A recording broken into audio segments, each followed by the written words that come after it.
Okay, this is a quick little video as I'm getting ready to go to work. But this is some quick little news here. I've heard from Clownfish TV and others, and apparently an article, I think comicbook.com did, but I'm reading the one from Newsarama. Dan DiDio exits DC. Longtime co-publisher. Yeah, co-publisher. He's supposed to be the co-publisher along with Jim Lee. They changed that around where there was two of them. So I'm guessing Jim Lee is still there. I don't know. But anyway, the story was first reported by Comic Book. In their original story, they said Dan DiDio was removed from his position, but later removed that portion of the article. Yeah, I'm thinking that was probably pretty accurate. So he's no longer with DC. There's no other details. He wasn't given another position or something like that. He's shown the door. So, according to participating retailers, DiDio was posting to a retailer-only Facebook forum on behalf of DC as of late of Friday morning, and that this morning. So, Newsarama also heard from freelancer creators who report having worked with DiDio on DC projects Friday morning. The change comes seemingly suddenly, as DiDio was announced to appear at next weekend C2E2 for several panels, including Meet the DC Publishers panel with his colleague, DC Chief Creative Officer and Publisher Jim Lee. This ends an 18-year run at DC for DiDio, who joined the company in January 2002 as Vice President Editorial while co-writing Superboy. In 2004, he was promised to VP Executive Editor, and then in 2010, he and Lee took over DC Publisher title following the retirement of Paul Evans. Over the years, DiDio moonlighted as a writer for DC on several occasions, including for the current Metal Men 12-issue series. All right, so a lot of his decisions and choices haven't been all that great lately, and there's a lot of things that he probably gets blamed for that's not really his fault, but he's basically the top man as far as the business goes.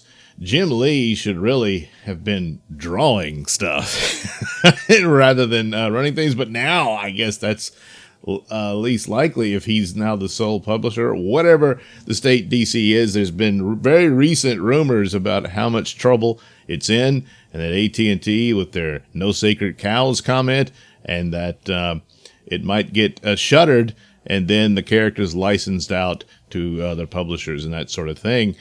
Obviously the movies and whatnot would continue with Warner and all, but even the possible scenario where Disney could get a license to publish Superman and Batman or something like that.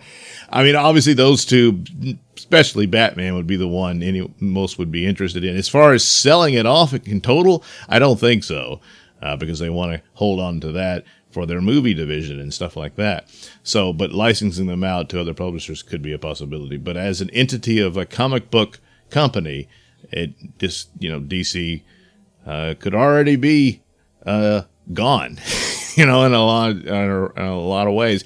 Or they're trying one more shot to restructure this, and he's got to go, and they're get somebody to go in there and streamline it and try to salvage what's left of it.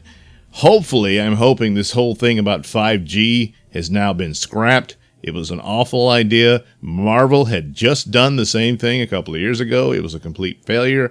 This gender swapping, race swapping, sexual orientation swapping, all that stuff is cheap, tawdry, tokenizing crap. And it never works. It never works. There's always been gimmicks of swapping out the popular character when you always knew they were coming back at the end of the year or so.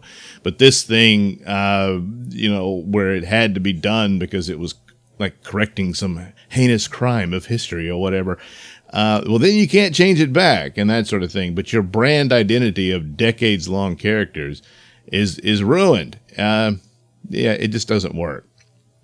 Plus the idea that every character created decades ago was born out of racism or sexism or something along those lines. It's just stupid and insulting to everybody. So the concept was never any good. The idea that you're stirring up the pot and people will get interested and notice, so you might sell a comic book and then that's it. Because it's in the end, as for storytelling purposes, it's just icing and no cake. You don't really have anything else. It's just blatantly obvious a gimmick. So if that's the case, then that's probably for the best.